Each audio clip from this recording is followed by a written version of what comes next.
And that was one of the scariest things I've ever done because, you just leave your job, you leave all the benefits, all the security, you have absolutely no idea what was going to happen, had no idea when I was going to get paid again. With the roots and eating the beat, and then I just put my feet on the street. It's like, who do you want to be? The only one I want to be is me. Hello everyone, and welcome to episode 2 of the Reality Check series, where we're speaking with individuals who left stable positions in order to pursue ventures they felt would be more personally fulfilling and impactful in their communities. In this episode, we will be hearing from Amanda Leightner. She earned her PhD in translational science from Mayo Clinic, pursued work in a postdoctoral capacity, but left this stable position to run her business, Rochester Rising. Who do you want to be? Who do you? The only one I want to be is me. Amanda's life in the last few years has been dynamic, to say the least. My last 2 years have been absolute, organized and disorganized chaos. So, everybody stay calm. What's the procedure, everyone? What's the procedure? Although her life hasn't necessarily been comfortable as of late, Amanda's work ethic and tenacity have opened up incredible opportunities for her. Let's take a walk through her career path. Amanda graduated from Carnegie Mellon University in Pittsburgh with a degree in biological sciences. At the time, she aspired to be a veterinarian. While in college, she secured an internship at Mayo Clinic Jacksonville doing oncology research. She liked it so much that she decided to go to grad school. She began at Mayo Clinic Jacksonville studying translational research, but transferred to Mayo Clinic Rochester shortly after. In the early part of her postgraduate education, Amanda faced a difficult realization. I would say very early on in that path, so it was probably about 5.5 years that I worked to get my PhD. I'd say about the second year in, I knew that I did not want to do this. Amanda persisted and earned her PhD. Recognizing that she didn't want to stay in the research area, she pursued postdoctoral work in medical writing at the University of Minnesota Twin Cities.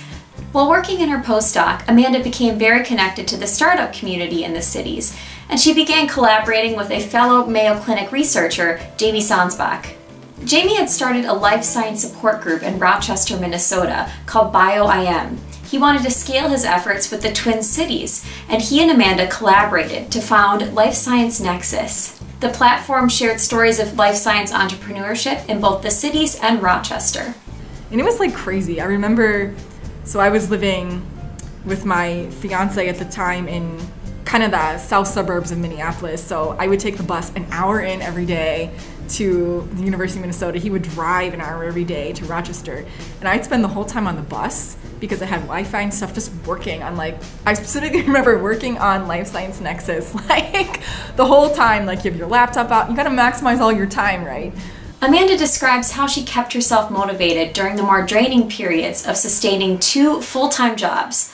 I just really loved it. I remember at the time, I was really searching for what I wanted to do. And I just didn't feel like I had found it. Something that would drive me to want to do it every day.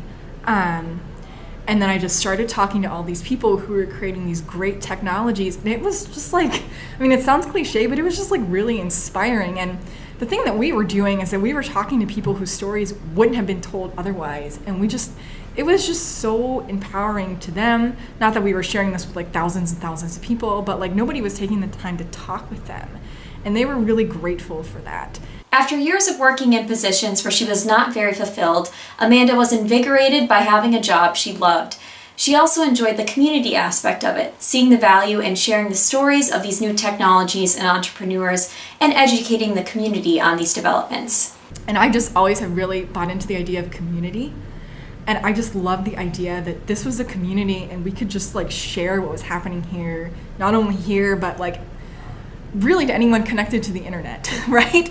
Finally, she made the difficult decision to step away from her postdoctoral work and pursue Life Science Nexus full-time. And that was one of the scariest things I've ever done because, you just leave your job, you leave all the benefits, all the security, you have absolutely no idea what was going to happen, had no idea when I was going to get paid again. But I knew that if this failed, there were just going to be so many other opportunities in Rochester. I didn't care what it was, if it was retail, if it was anything, just to, be able to make a little bit of income on the side to help sustain this mission. Amanda knew she would have to make some adjustments so that her business could succeed. She rebranded Life Science Nexus to be named Rochester Rising. Instead of focusing strictly on life science entrepreneurship, she widened her coverage to all startup activity in the community. Jamie and Amanda had dedicated themselves to consistently producing content in the months leading up to this rebranding, and they saw quite high user engagement. However, once they rebranded to Rochester Rising, this took a significant decline. And we went from very steady growth to like nothing. Like there was nobody reading anything. You know, your social media platforms started all over again. Just as she had done in the past, Amanda set out to build this new platform and convince the community of how worthy the mission was. And someone told this to me, and I will have to give them credit, but it's like, you know, when you start doing something, nobody knows what you're doing and nobody takes you seriously. You have to convince them that you're serious and that this is what you're doing. All intentions of making this a business and not a hobby. There are different barriers to entry when creating a business in smaller communities in the Midwest than there are on the coast. Many of those are related to access to funding that's limited in these Midwest communities, but also it can be difficult to convince the community itself that this business is worthwhile, and there can be a little bit of resistance to change. So our biggest thing here is, I wouldn't even say getting started, but once you get going, there's not very much access to money, to funds. And our startup communities are pretty new as compared to other places. Especially in Rochester, we're still understanding how to deal with risk and uncertainty. Amanda worked diligently to prove that Rochester Rising deserved a place in the startup community. During this period, she also worked several other jobs, determined not to take a loan from anyone. She knew she needed to do this on her own. I mean, there were a lot of times where there was one time I was working 5 jobs at the same time, and I didn't want to rely on anybody else, like my husband or my parents, to give me, you know, a loan. Yeah. That was really important to me that was never going to happen. So there were multiple instances, and that was when it happened, when I was totally overworked, just trying to piece multiple things together to be able to pay my bills, and thinking, what am I doing, and does anybody even care? Yeah. So working 5 jobs and not really getting a lot of engagement on Rochester Rising, I wondered if Amanda ever came to a point where she just said, enough is enough, this is not worthwhile. And she says she did hit this many times, and she saw it more as a good sign. She welcomed that because she knew that meant that she was giving everything she had to this new venture. You know, this might sound weird, but I think in every job, if you don't get to that point, that you're not invested enough in what you're doing. So when I've been in positions that I never got to that point, I knew that I really didn't want to be doing that anymore. After months and months of working at Rochester Rising, Amanda heard of an opportunity in the Mayo Clinic Office of Entrepreneurship.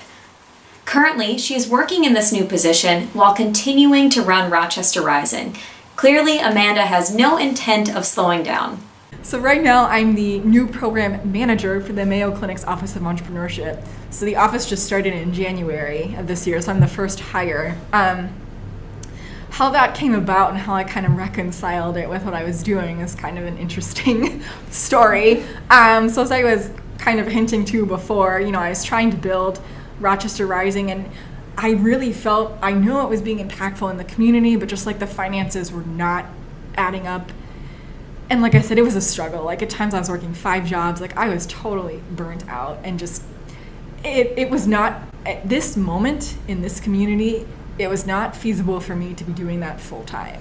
You know, I think there was a lot more to do that I'm still doing, but it wasn't financially feasible. Through the many twists and turns that Amanda's career path has taken, she has refined the criteria that she looks for in a job, and she also speaks about the balance between financial stability and being gratified in one's position. That's a hard one, and that's something that I've learned over time. Is before I would just get a job to get money, and now it has to be fulfilling for me.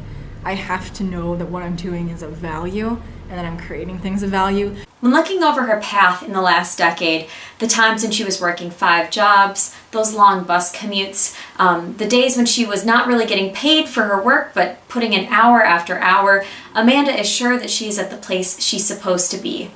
yeah, the past 4 years of my life, each, I'd say 9 to 12 months have been completely different from the next one. And I don't think I wouldn't want it to be any other way. Like, it's, even now, like, every once in a while I'll sit and think, I'm like, where am I gonna be in a year from now? And it's always been different, and it's always been like unexpected. So yeah, I'm absolutely happy with the decisions that I've made, even if they've been wrong, to get to here. And it's just, you know, trying to pivot off those decisions and yeah, growing yourself as an individual and being fulfilled in your life and your career. Thank you very much for watching episode 2 in the Reality Check series. If you haven't already, check out the first episode with Dennis Rockhill, who left a stable career in product development for a design firm to open a makerspace in his community.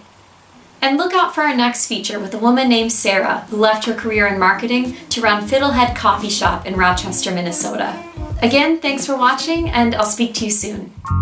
Who do you want to be? Get ready, the only one I want to be is me. I remember first time I touched